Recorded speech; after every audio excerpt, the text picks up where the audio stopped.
Hello mga sisis!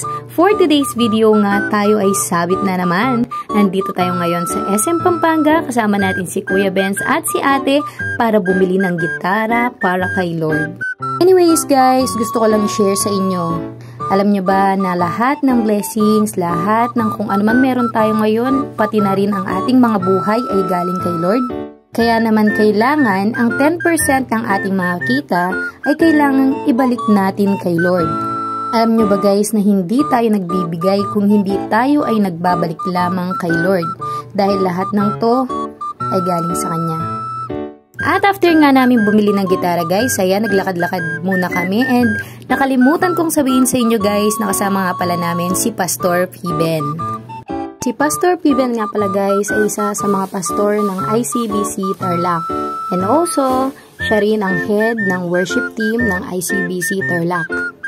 Bago nga pala kami umuwi guys, ay kumain muna kami dito sa Yugane ng samji, ayan, at napakaraming mga side dishes.